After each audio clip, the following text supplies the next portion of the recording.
नमस्कार, आप देख रहे हैं द वंदे भारत। पश्चिम बंगाल विधानसभा चुनाव का भले ही औपचारिक ऐलान न हुआ हो, लेकिन राजनीतिक दलों ने अपनी सक्रियता से सूबे की सियासी तपिश को बढ़ा दिया है। बंगाल की सत्ता पर 3 दशक तक कांग्रेस और करीब 3.5 दशक तक वामपंथी दलों का सियासी वर्चस्व कायम रहा, लेकिन प्रदेश के बदले सियासी हालात में दोनों पार्टियों के सामने अपने सियासी वजूद को बचाए रखने की चुनौती है। कांग्रेस साल 1977 के चुनाव में सत्ता से बाहर हुई तो आज तक वापसी नहीं कर सकी, जबकि लेफ्ट पिछले 10 सालों से सत्ता का वनवास झेल रही है।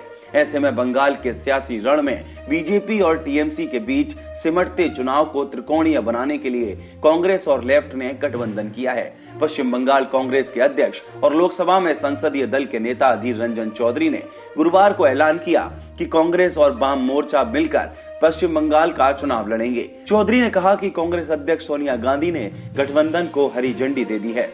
बता दें कि पश्चिम बंगाल 2016 के विधानसभा चुनाव में कांग्रेस और लेफ्ट ने एक साथ मिलकर चुनाव लड़ा था, लेकिन इसके बाद भी ममता बनर्जी के सामने कोई खास चुनौती नहीं खड़ी कर सके थे।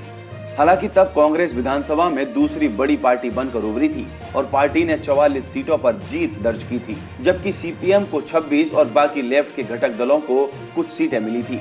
बीजेपी महज 3 सीट जीत सकी थी। पिछले 5 सालों में पश्चिम बंगाल के सियासी हालात काफी बदल गए हैं।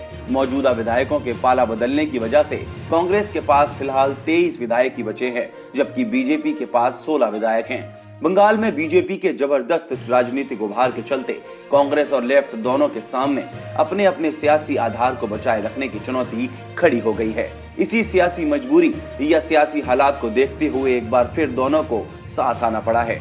बंगाल में कांग्रेस और लेफ्ट के साथ आने का सीधा मतलब खुद के वजूद को बचाना है, क्योंकि राज्य में सियासी लड़ाई बीजेपी और टीएमसी के बीच नजर आ रही है। दरअसल 2016 के विधानसभा चुनाव के बाद से बंगाल में कांग्रेस और लेफ्ट दोनों ही पार्टियों का ग्राफ डाउन है, जबकि बीजेपी की राजनीतिक ताकत बढ़ी है। पंचायत चुनाव हो या फिर 2019 का लोकसभा चुनाव, बीजेपी राज्य में दूसरे नंबर की पार्टी बनकर उभरी है। लोकसभा में बीजेपी की 18 सीटें हैं और 40% वोट हासिल करने में कामयाब रही। वहीं कांग्रेस महज 2 सीटें और 5.67% वोट पा सकी है, जबकि लेफ्ट को 6.34% वोट मिले हैं, लेकिन एक भी सीट नहीं जीत सकी थी।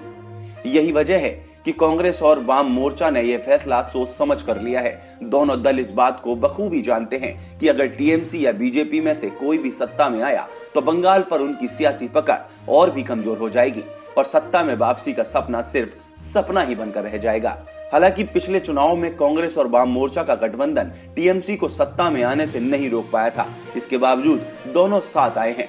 ऐसे में उनके सामने अपने पिछले प्रदर्शन को सिर्फ बरकरार रखने की नहीं, बल्कि उसे कहीं बेहतर प्रदर्शन करने की चुनौती है। देश दुनिया की और भी खबरों के लिए देखते रहिए द वंदे भारत।